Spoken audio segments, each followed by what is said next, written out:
കാര്യോപദേശക സമിതി യോഗത്തിൽ മുഖ്യമന്ത്രിയും പ്രതിപക്ഷ നേതാവും നേർക്കുനേർ.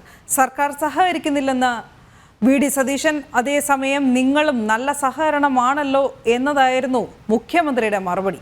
BSA യോഗത്തിൽ നിന്നും പ്രതിപക്ഷം ഒടുവിൽ ഇറങ്ങിപ്പോയി. ബജറ്റ് തീയതി മാറ്റാത്തതിലും പ്രതിപക്ഷത്തിന് രോഷമുണ്ട് എന്നാണ് മനസ്സിലാക്കുന്നത്.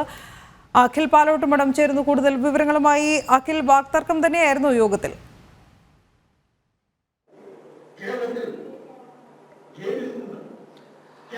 ഈ സഭാ സമ്മേളനം ആരംഭിച്ചതിനു ശേഷം അല്ലെങ്കിൽ സഭാ സമ്മേളനം ആരംഭിക്കുന്നതിന് മുമ്പാണ് ഈ കാര്യോപദേശക സമിതിയുടെ യോഗം പതിവായി ചേർക്കുന്നത്. അതിൽ മുഖ്യമന്ത്രിയും പ്രതിപക്ഷ നേതാവും സ്പീക്കറും അതുപോലെ തന്നെ കക്ഷി നേതാക്കളും അടങ്ങുന്നതാണ് ഈ അജണ്ട രൂപീകരിക്കുന്ന കാര്യോപദേശക സമിതിയുടെ പ്രവർത്തനം.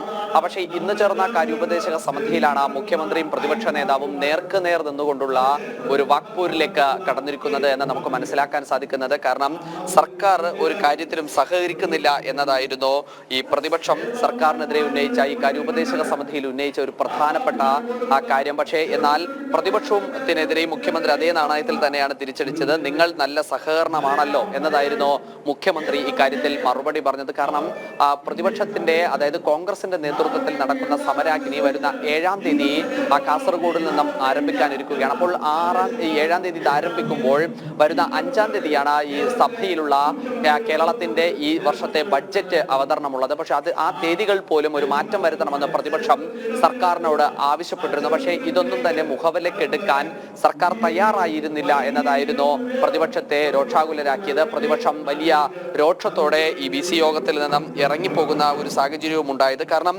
മുഖ്യമന്ത്രിയും പ്രതിപക്ഷ നേതാവും നേർക്കുനേർ നിന്നുകൊണ്ട് ഇത്തരത്തിൽ വർത്തമാനം പറയുന്നത് ശരിയായ ഒരു കീഴ്വഴക്കമല്ല എന്ന് സ്പീക്കർ പിന്നീട് പറഞ്ഞു എന്നതാണ് നമുക്ക് മനസ്സിലാക്കാൻ സാധിക്കുന്നത്. എന്തായാലും കാര്യോപദേശക സമിതിയിൽ കാര്യമായി തന്നെ സഭാ സമ്മേളനത്തിന്റെ കാര്യങ്ങൾ ചർച്ച ചെയ്യാതെ മുഖ്യമന്ത്രിയും പ്രതിപക്ഷ നേതാവും നേർക്കുനേർ നിന്ന് വർത്തമാനം പറഞ്ഞിട്ടുണ്ട് എന്നാണ് നമുക്ക് മനസ്സിലാക്കാൻ സാധിക്കുന്നത്.